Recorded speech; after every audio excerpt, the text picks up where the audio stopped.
Good evening. Our sign language interpreter is Njoki Shege. It is end of the road for impeached Deputy President Rigathi Gachagua after a three-judge bench of the High Court vacated conservatory orders stopping Professor Kithure Kindiki's ascendance to the Deputy President's office. The embattled impeached DP had moments earlier suffered another setback in his survival bid after the Court of Appeal declined to issue interim orders suspending the hearing and determination of impeachment proceedings by the High Court. Seth Olale reports. In its one-hour ruling, the three-judge bench of the High Court unanimously quashed conservatory orders issued by Justice Richard Mwongo of the Kerugoya High Court, preventing the swearing-in of Professor Kithure Kindiki as Deputy President. Conservatory orders issued on 18th of October 2024 in Kerugoya High Court E015/2024 are hereby discharged and or set aside.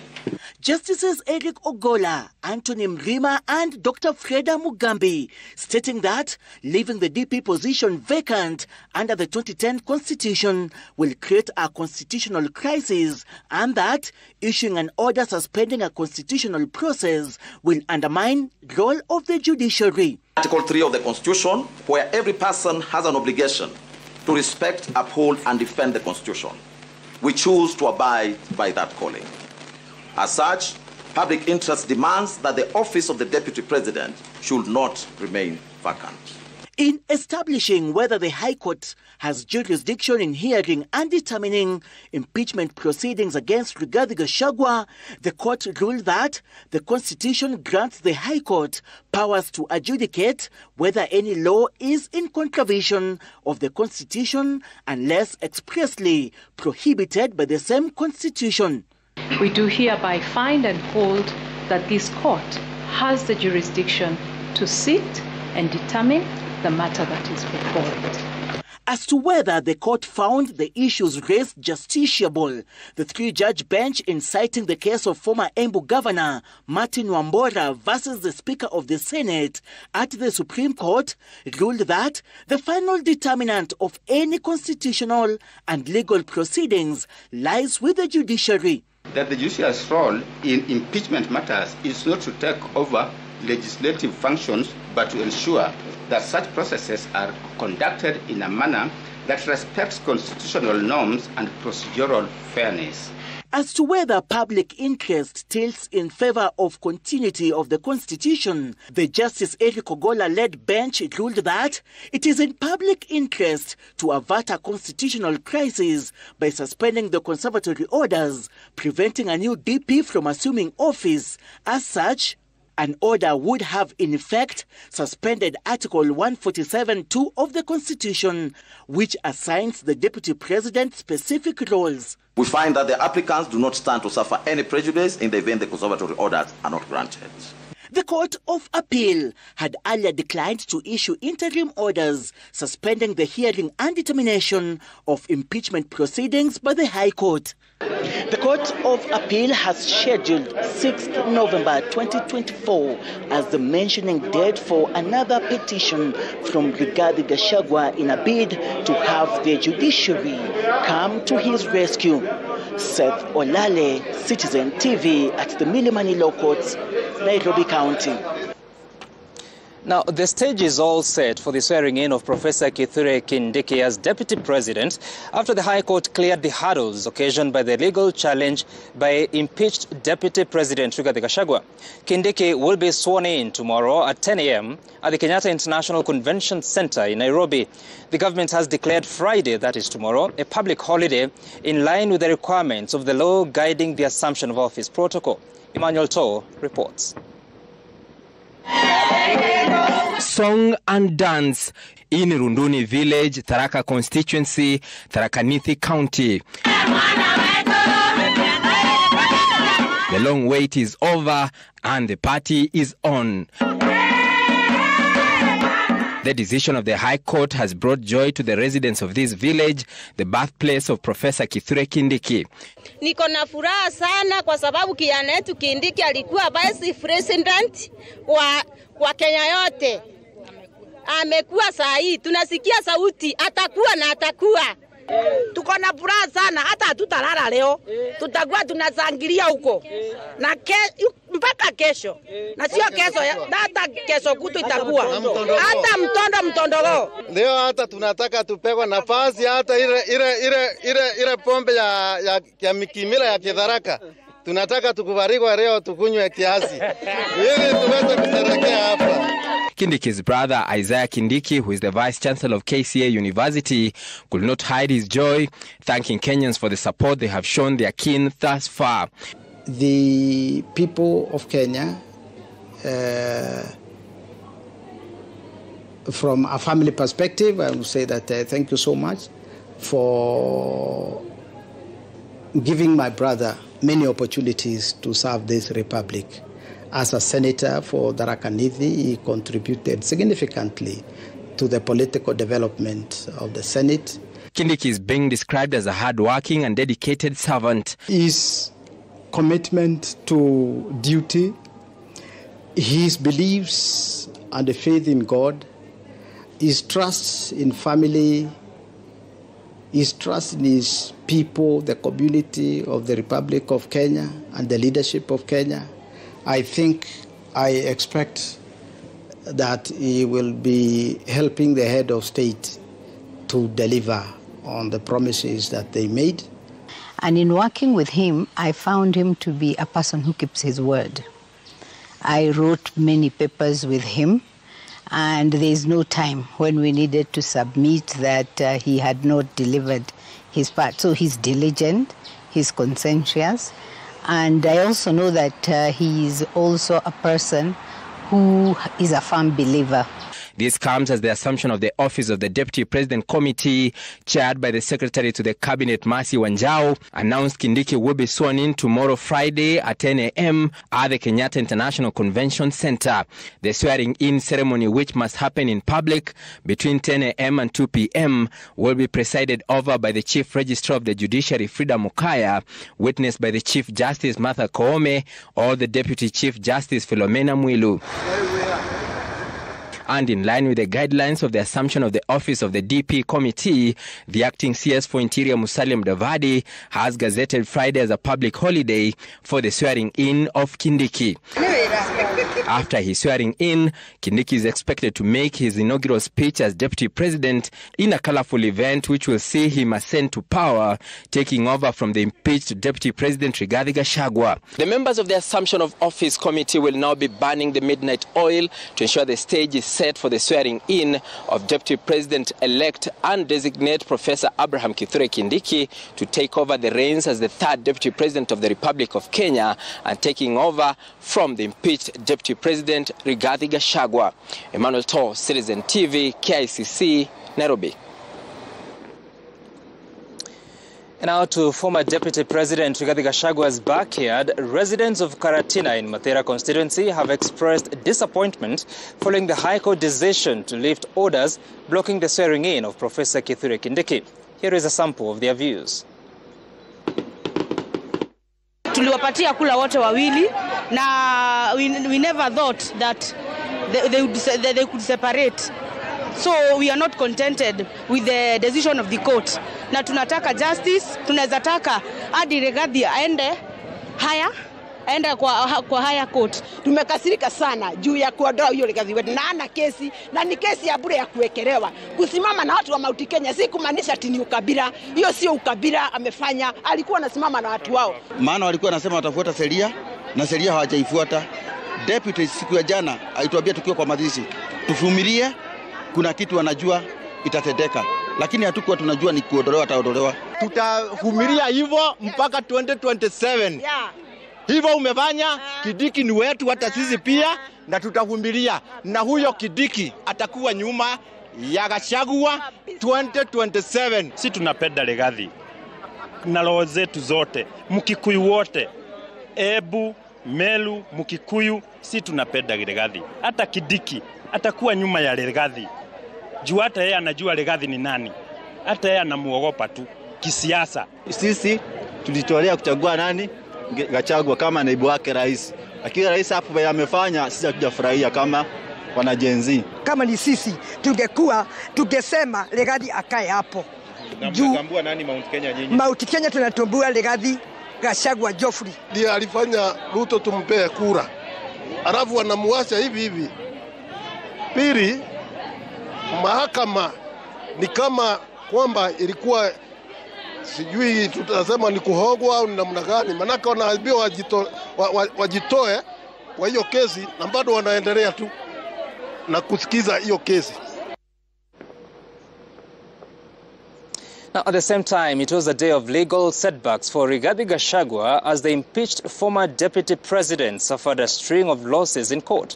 The last one being a rejection of an injunction application by the same judges who declined to stop the swearing-in of Professor Kithure Kindiki as deputy president.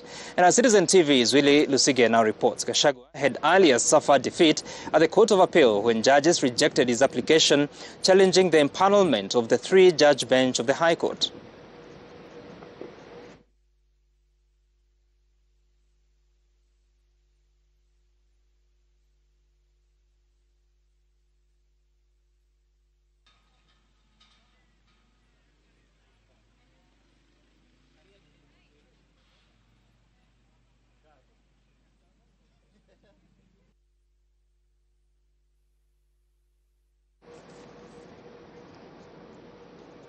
And we will get back to the more details of what the events of this evening, especially with the Gazette notices that has been quite a movement this evening. But first, detectives have gunned down a suspect they believed was the mastermind of Willis Ayeko's murder.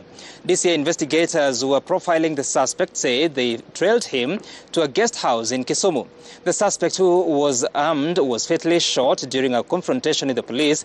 And as Franklin Wala reports, investigators are still pursuing other suspects believed to be part of a gang that killed the Wells Fargo human resources manager. And we'll get back to that story shortly. But first, in Wajir, we understand that 47 county assemblies have issued a warning of possible adjournment of county assembly sittings within the next 7 days if the missing Wajir County MCA Yusuf Hussein Ahmed is not found. The MCA was abducted on September 13th, and his colleagues suspect he was taken in by the state for reasons that remain unclear. And as Ben Kirui now reports, European ambassadors and high commissioners in the country have raised concerns of arbitrary arrests and enforced disappearances despite High Court rulings to the contrary. It has been 49 days since Yusuf Hussein Ahmed, the member of the County Assembly for Dela Anole Ward, was abducted along Enterprise Road in Nairobi's industrial area. Can be done by government apparatus. In response, members of county assemblies from all 47 counties convened on Thursday to demand that the government provides information about his whereabouts.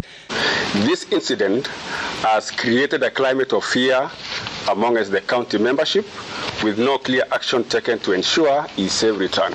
The County Assembly's forum issuing a 7-day ultimatum for Ahmed's release, warning that failure to comply will result in the paralysis of county assembly sittings. In trying to ensure that we take care of the security of the honorable member who is missing, that all the operations of all the 47 county assemblies will be brought to halt. We are demanding fairness in terms of the law, and we think no one is above the law.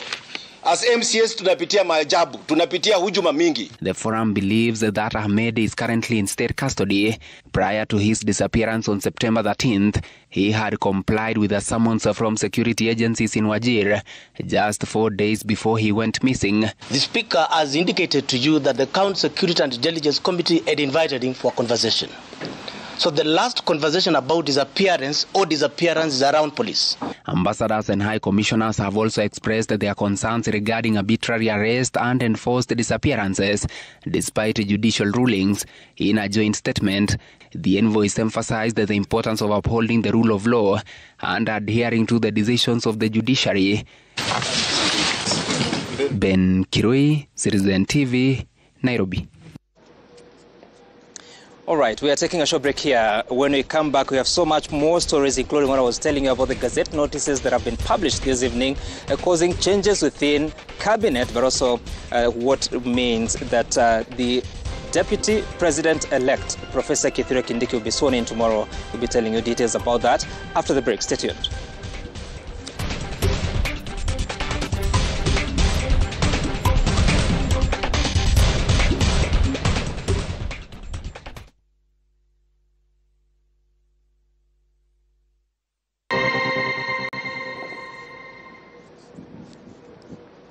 Welcome back. You're still watching Tonight from the lakeside city of Kisumu. Now, just hours after the court issued a ruling that gives Kithure Kindiki a green light to be sworn in as the deputy president, a flurry of Gazette notices fast-tracking the process of swearing in have been released. The notices set Friday, 1st of November as the swearing-in date and a public holiday.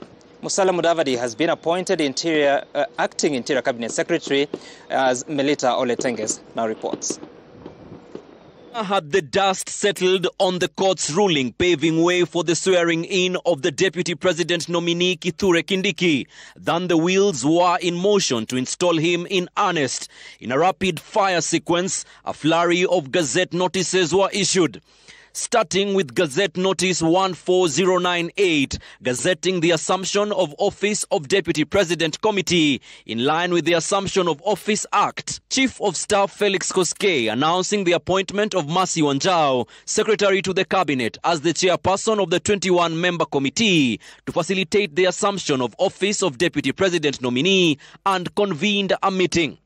Then came Gazette Notice number 14099, President William Ruto assigning Prime Cabinet Secretary Musalia Mudavadi as the acting Cabinet Secretary, Ministry of Interior and National Administration.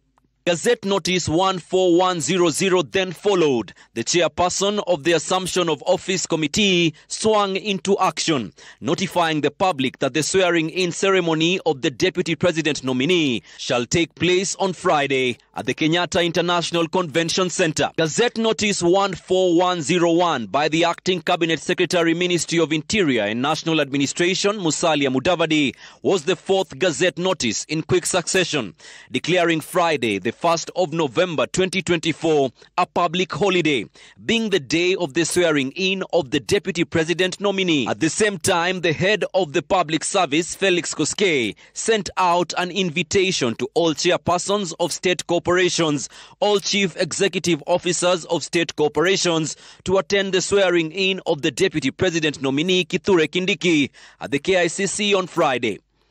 Then an invite to media houses to the swearing-in ceremony by the State House Press Secretary Emmanuel Talam. The swift Gazette notices forming a composite consideration of the procedures outlined in the Assumption of Office Act. Melita Oletenges, Citizen TV, Nairobi. Let's now take you back to our earlier story, where it was a day of legal setbacks for Rigathi Gachagua as the impeached former deputy president suffered a string of losses in court. The last one being a rejection of an injunction application by the same judges who declined to stop the swearing-in of Professor Kithure Kindiki as deputy president. And as Citizen TV's Willie Lusige now reports, Gachagua had earlier suffered defeat at the Court of Appeal when judges rejected his application challenging the empanelment of the three-judge bench of the High Court. It was a Thursday of potentially career-ending setbacks for Gachagua as the High Court sealed the last chance of the impeached deputy president to hold on to office. The application I wish to make is called the Matthew Pepper injunction. Shortly after the High Court declined his application for conservatory orders to keep him in office, Gachagua's lawyers orally submitted an injunction application asking the three judges to suspend the implementation of their own decision until the 6th of November. We request you to recognize that you could be wrong. And if you're wrong, then the pending proceedings before the Court of Appeal would be rendered nugatory. Gachagua's lawyers argued that the ruling that the judges issued could result in an irreversible harm. We ask you to issue a Matthew Pepper injunction. We do not seek an indefinite injunction. We seek an injunction until 6th of November 2024. The National Assembly opposed the request, stating that the matter had already been decided. Ordinarily, when a court delivers a ruling in a matter, the court becomes functus officio in respect of that particular matter. Ultimately, the court declined to grant the Matthew Pepper injunction, stating that it was seized of the matter and advising the applicants to move to the Court of Appeal. In any case, since the Court of Appeal is already seized of the matter, as we have confirmed from both sides, the parties have an opportunity to move the Court of Appeal accordingly. As such, the applications are all hereby disallowed. Early on Thursday, Gachagua suffered another setback as the Court of Appeal declined to stop the High Court proceedings that lifted the orders barring Professor Kithure Kindiki's swearing in as his successor. Gachagua had sought a stay of proceedings pending an appeal against the High Court decision, affirming that Deputy Chief Justice Philomena Mbete Mwilu had authority to empanel the three-judge bench. Instead, Justice Patrick Kiage, George Odunga, and Agri Muchelule directed the case be heard on November 6th. Willie Lusige, Citizen TV, Nairobi. Right, and I want to take you live to the Kenyatta International Convention Center, the venue of the swearing-in of Deputy President-elect, that is Professor Kithure Kindiki. These are live images from that location. The events will be starting from 10 a.m. There has been several invitation letters sent to the cabinet secretaries, members of the cabinet, but also the chairpersons and chief executive officers of state agencies speaking about parastatus in the country. They will be there tomorrow to witness the swearing-in of Professor Kithure Kindiki as the third Deputy President of the Republic, of course, following the events that concluded at the High Court this afternoon. Just to indicate that the event will happen, but the swearing-in must happen between 10 and 12 p.m. That is the communication that has come, of course, in line with the law that governs assumption of office of the President and the Deputy President. That will be the venue, and all the eyes will be glued there tomorrow. And Citizen TV will be bringing you that coverage in a manner that only Citizen TV can.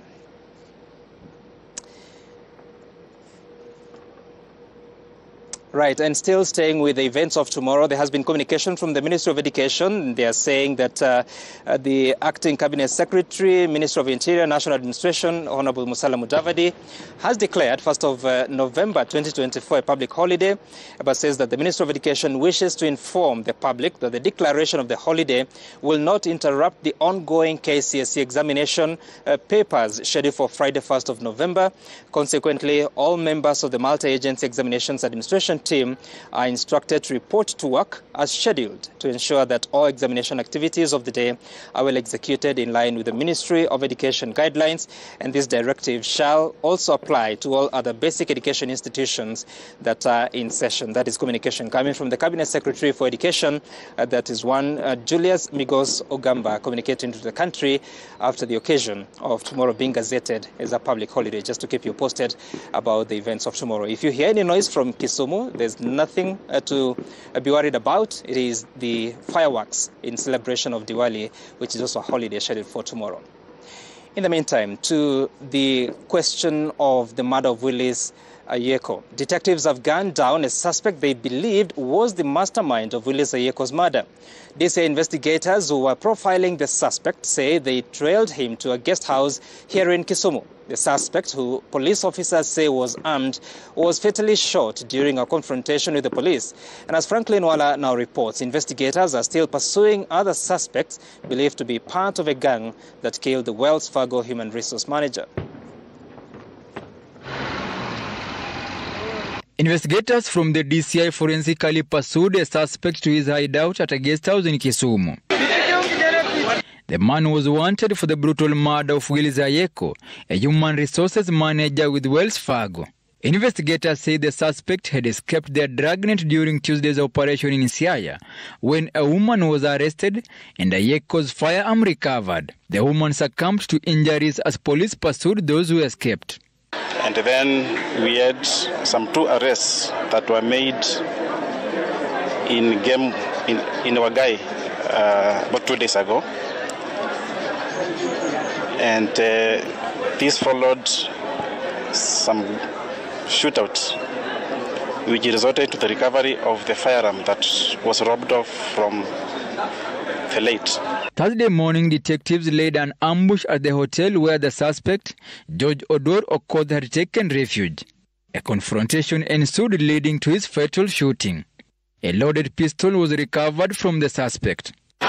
In an active shooter situation, you can't allow your enemy to pull the trigger first. Investigators who are profiling the suspect say he was the head of a 7-member gang that abducted and killed Willis Ayeko. A manhunt for his accomplices is on. The gang is said to be responsible for the rising cases of armed robberies along Siaya Luanda Road. Police also recovered military garments at his house when his girlfriend was arrested on Tuesday. When his door was knocked, requesting him to open, the officers were able to hear him cock his firearm. And as at that juncture, that the officers stormed in, and as he was endeavoring to shoot at the officers were fast. Meanwhile, one of the suspects linked to Willis Ayeko murder, Victor Ouma Okoth, was Wednesday presented in court and detained for 21 days. Another female suspect was also presented in Siaya Law Court and detained for 21 days. Franklin Wala, Citizen TV. Now, Chief Justice Martha Koome has called on law enforcement institutions to be more proactive in protecting women and children from the intensified cases of murders targeting them on account of their gender. The CJ bemoaned the high number of femicide cases in the country in the last few months and called on the society to be more vigilant and intentional in protecting women. She spoke during the launch of the Children's Justice Week. Why are our women being killed? It is notable that the Deputy Inspector of Police, Kenya Police, yesterday put this alarming number of victims of femicide to 97 women killed in the last 90 days. One woman being killed is just too many. 97 is incomprehensible. This demands action from every corner of our society. I call upon all law enforcement agencies in the justice sector, social services and civil society organizations to intensify our vigilance and protective measures. Police officers, community leaders, Nyumba Kumi organizations, and all of our citizens must join hands to work together to ensure that our girls and women are safe in their homes. They are safe in their schools. They are safe in their workplaces, and also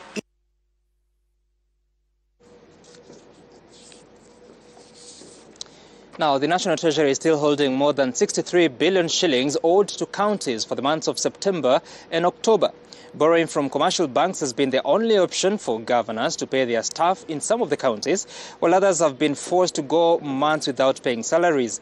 According to Council of Governors Vice Chair Mutahi Kahiga, the cash crunch has also crippled delivery of critical services, affecting thousands of county residents. Safina Cheng Oma reports on the empty coffers of the devolved units. The struggle for counties continues 2 months since governors received the last disbursement from the National Treasury. As we are speaking, the government owes us about 63.59 billion for September and October. Now we are moving in. By tomorrow we will be in November, and by the 15th they should also have released the disbursement for November. The cash crunch has made payment of salaries for county staff a nightmare. Take, for instance, Sylvester Nyambane, an employee of Nyamira County who had gone for 3 months without pay, only to recently receive his August paycheck, uncertain on when he will be paid his September and October dues. I've really seen it hard to even paying my kids' school fees and also my bills, because as you know, we are staying in a town whereby we pay rents and even food. It's now hard to get food. Exorbitant bank overdrafts have been the only option for governors to pay their staff salaries. But for projects, we don't get that money. It's only salaries, and we don't pay everything. We pay net of it, as it were. Therefore, for KRA, other things, it has to remain until money is dispersed from the Treasury. Apart from salaries, development projects and service delivery in a majority of counties has also been paralyzed. Like in a county like Nyeri, the whole of last week you noted that we had a challenge with the collection of garbage because our creditors were not ready to give us any more fuel after we ran our margin, our credit margin and limits. Wale ambao ni suppliers wetu are losing confidence in counties. Tukiwaambia watu supply, wanashangaa watalipwa lini, kwa sababu kama tupati pesa for 4 months, inamaanisha pia hata wakitusupply na magari kama haya na vitu kama hizi ambazo zinasaidia maendeleo, wanajua watasubiri sana. The governors are now demanding urgent action from the National Treasury and Parliament. Wakati huu wanafanya special sittings, they should do special sittings for disbursement of funds. We cannot operate without funds. Safin Acheng Oma, Citizen TV. Right, we want to apologize for something that is not our making. The noise you hear is the fireworks for Diwali. The celebrations have started here at the lakeside city of Kisumu, but we'll try to still bring you the news amidst what you're witnessing. And this is that the government now says it has registered 13.5 million people to the Social Health Authority a month into its operationalization of the Universal Health Coverage Program. The increased uptake of the program, however, has been met with challenges and success in different parts of the country, with some facilities finding ways to offer treatment despite the technological challenges. Brenda Wanga tells us more. New mother Farhia Ali walks gently along the corridors of the Garissa Referral Hospital. She has recently delivered her baby via cesarean section, a surgery whose cost was a point of major concern for her family. Sasa nilikuwa na shangaa nitatoa wapi hiyo pesa, but SHA imenisimamia kwa kunipokea vizuri, kwa kunipokea bills za CS. Farhia is one of the hundreds of patients seeking medical attention from this and other facilities registered to offer services under the Social Health Authority scheme.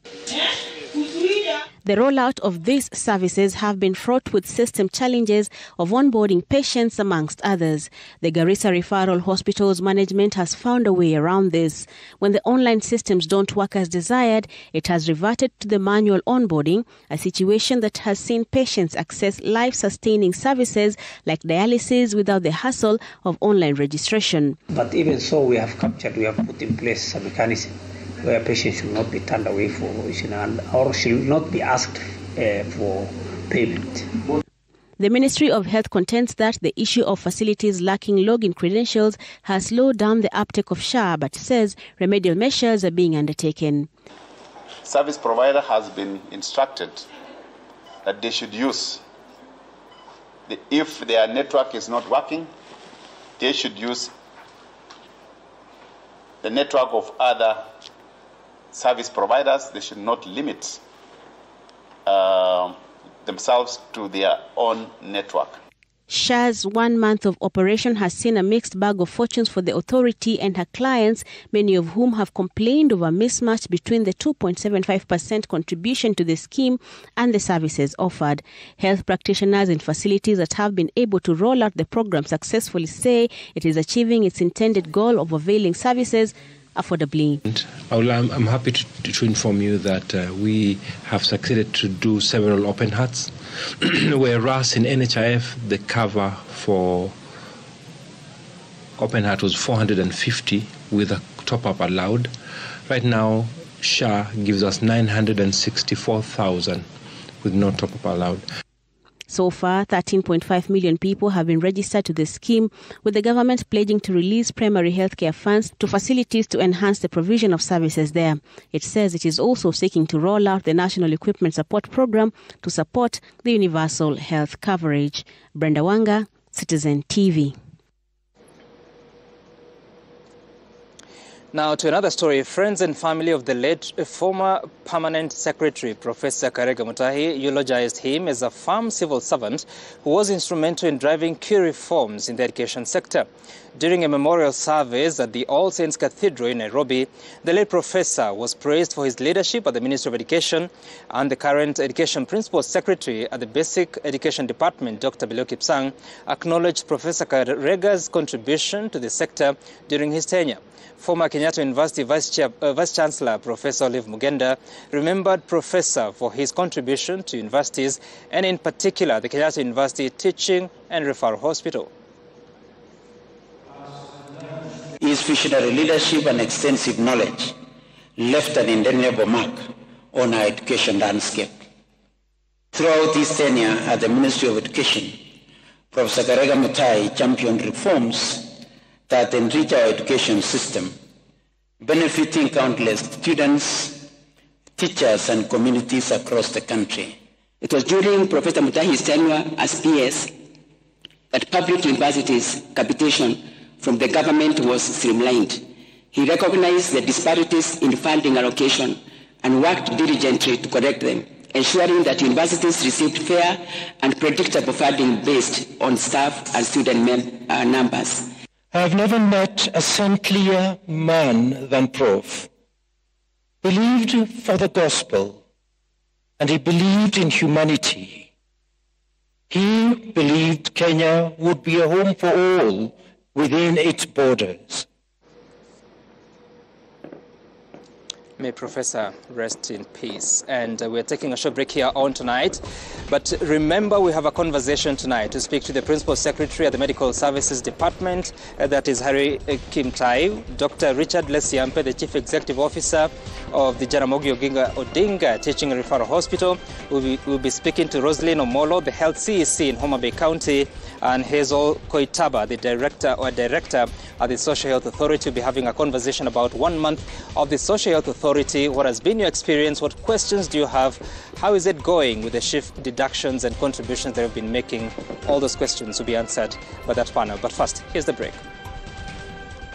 And in business, Kenya's inflation rate dropped to 2.7% in October, down from 3.6% in September, signaling slower consumer price growth. October's consumer price index data collected from 50 urban areas suggests increased affordability in several consumer categories, easing household budget pressure. Jasmine Omboy reports. The Kenya National Bureau of Statistics shows a continued decline in inflation from 6.9% last October to 2.7% this month. However, costs for essentials like cooking oil, tomatoes, mangoes and beef remain high, while prices for housing, water, electricity and gas rose only 0.4% year-on-year. Food and non-alcoholic beverages saw a 4.3% increase, driven by supply constraints. Meanwhile, transport costs fell 1.3%, likely due to steady fuel prices, offering some relief to consumers amid broader economic adjustments. The Central Bank of Kenya expects inflation to remain below the target midpoint, with lower food prices and steady fuel costs supporting this trend. Jasmine Ombui, Citizen TV. Now, stakeholders in the seed industry will gather in Nairobi next week to address issues affecting the sector. The Seed Trade Association of Kenya, STAK, is set to hold its 12th annual Congress and Expo on November 6th to 7th at the Kenya School of Monetary Studies. The event will provide a platform for stakeholders to discuss emerging trends, challenges and innovations in seed production and distribution, with a focus on climate resilience, biotechnology, digitalization and sustainability.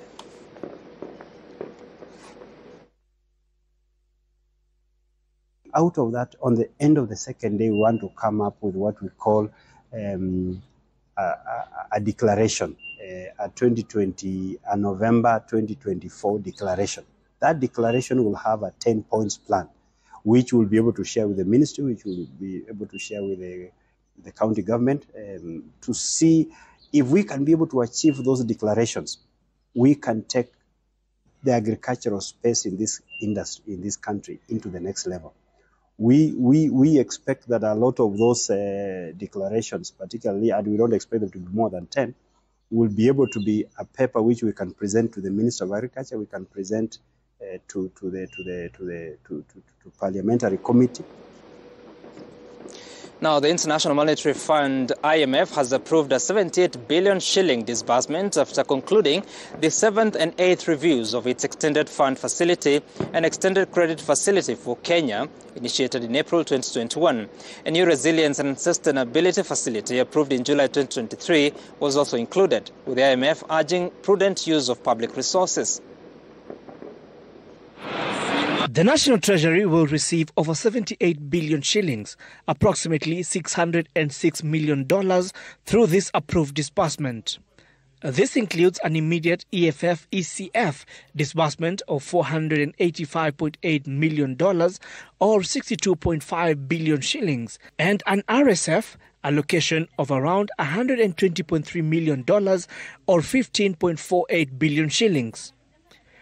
However, the IMF board remains cautious about Kenya's capacity to boost domestic revenue, emphasizing that the country faces a challenge balancing between generating revenue to protect critical spending and meeting heavy debt obligation.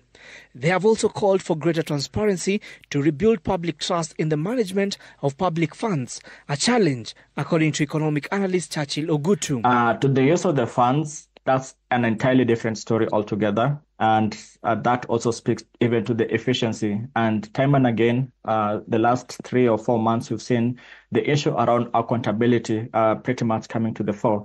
But now what typically happens with the IMF program, remember, it's not a project finance. There's no hospital that is being funded directly from the IMF.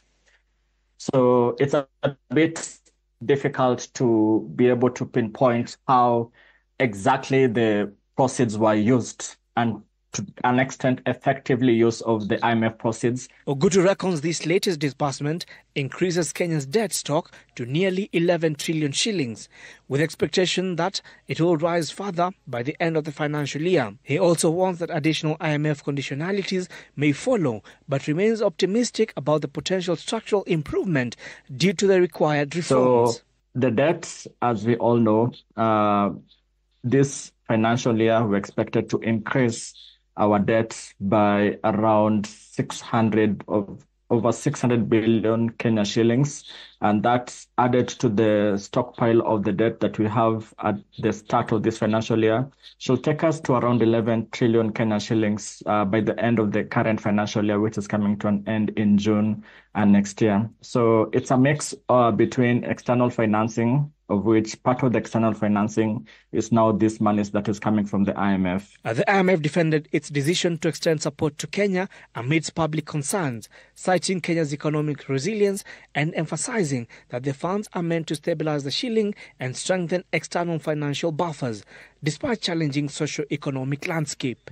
Jimmy Mbogo, Citizen TV, Nairobi. And to conclude our business news this evening, here's a quick look at the rest of the stories that made headlines on the business scene. The boards of the Kenya Bureau of Standards (KEBS), Kenya Ports Authority (KPA), Kenya Revenue Authority (KRA), and the Kenya Airports Authority (KAA) held a joint high-level meeting to discuss strategies to improve service delivery. These 4 agencies are coordinating efforts to enhance operational efficiency and deliver quality, timely services to the public. The joint meeting is a follow-up of previous meetings held on 23rd February 2024. This is in line with the directive by His Excellency the President to ensure seamless operations to optimize port performance, enhance trade facilitation, and boost revenue mobilization. Elsewhere, casual dining brand Java House continues its expansion outside Nairobi, opening 3 new branches as it approaches its goal of 100 locations across the region by the first quarter of 2025. This growth aligns with the firm's 25th annual anniversary celebrations.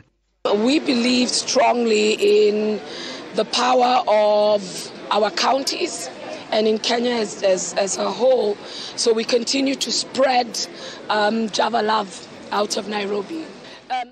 Finally, Kenya's micro and small enterprises are set to gain market access in South Sudan.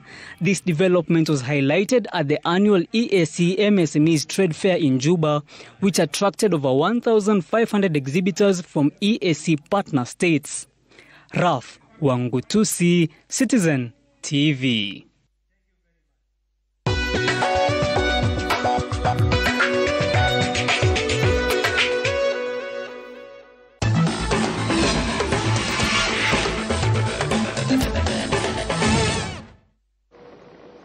Now, in sports, Sports Cabinet Secretary Kipchumba Murkomen has pleaded with the Senate Standing Committee on Labour and Social Welfare to pause the review of the National Sports Policy and the Sports Act 2013 until January 2025.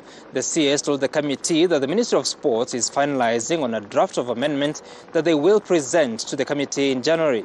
Key among them is the establishment of a sports academy in each county as a way of integrating sports and education. Sports go together, and in this policy we are trying to work on, we want to bring education and sports to have a collaborative framework. We want even more of the funding of sports activities to be the high school, primary high school and colleges, and we want to make sure that the universities become center of sports development, so that we can marry education and sports for our young people, so that they have a skill, but also they have knowledge that can help them survive after their talent cannot give them any further resources.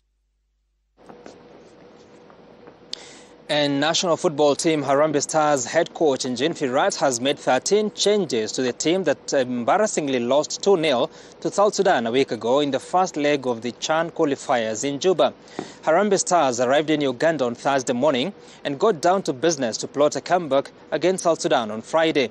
Firat travelled with only 2 goalkeepers, Byron Odhiambo and Farouk Shikalo.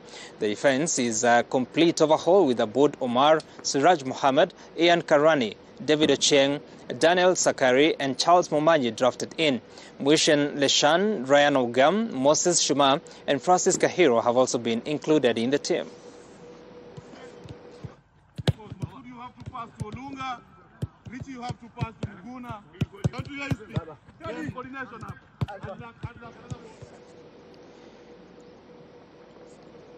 Now, Kenya Ports Authority sailed through to the semi-finals of the FIBA Women Basketball League Africa qualifiers after seeing off their Kenyan rivals Equity Bank 63-80 in a match played in Zanzibar on Thursday evening. The first 3 quarters were evenly balanced before KPA dominated the fourth quarter.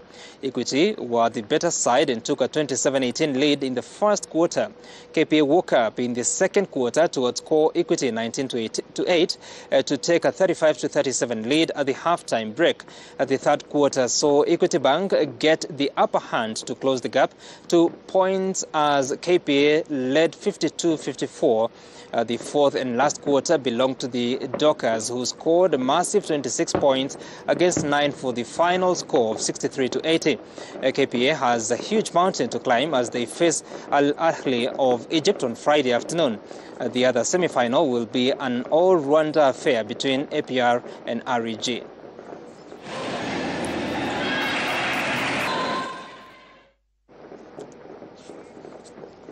And Dominican Republic was granted the rights to host the first ever international football tournament, the ongoing Women Under-17 World Cup. But that has not changed the fact that football is not the favorite sport in the Caribbean country. Our sports reporter Lukman Mahmoud has engaged sports people in Dominican and filed the following report. Football is in the growing stages here in Dominican Republic, but a lot of people still have no passion for it. This is seen by the small turnout of fans during the ongoing Women Under-17 World Cup.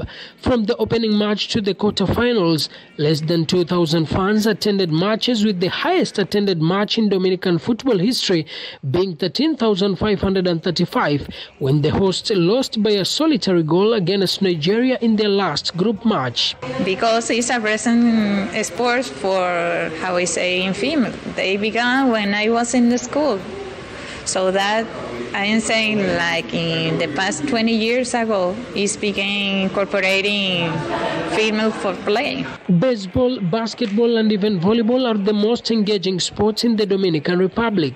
Just outside the Feliz Sanchez Stadium, where the semi-finals are going on, youths here are training in 10 basketball courts without even having a clue of the ongoing World Cup at the same complex. The basketball in this country is a culture, because the basketball is the only sport that we have in the hood. The football is popular in the last 2-3 years. I like basket. I'm play basket too. every day, every time, because it's I love basketball. In the Santiago city where the World Cup opening match was staged, baseball matches are going on with a lot of fans in the fields, with American Major League Baseball recruiting players from the Dominican Republic as the main reason for the love of the game. The most sport that have history in Dominican Republic are baseball and basketball. We have the influence of United States. From the newspaper to the television here, they highlight the baseball game with the World Cup, given just a small segment. Despite playing host to Women World Cup Under-17, Dominican Republic remain to be lovers of the baseball game as they forfeit football stadiums, which is in its quarter-final stages. Lukman Mahmoud, Citizen TV at Cibao Stadium in Santiago, Dominican Republic.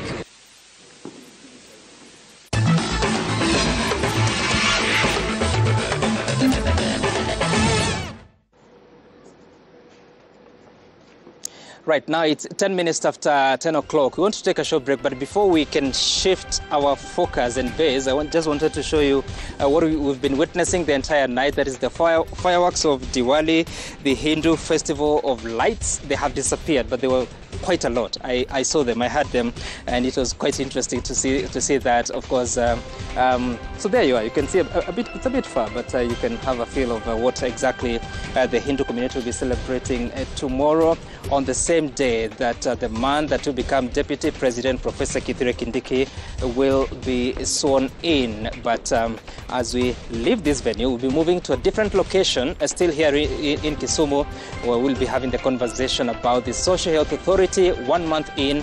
What are the gains that have been seen? What are the challenges? What are the customers or the clients reporting in terms of their contributions versus the services they're experiencing? And what more can we see? We'll be having that conversation. Do share your questions with us. Citizen TV Kenya, at Sam Gituku, the hashtag to use is Citizen Tonight. We'll be in a position to sample some of them so that also we can hear from you. But for now, we take a short break. We'll be back shortly.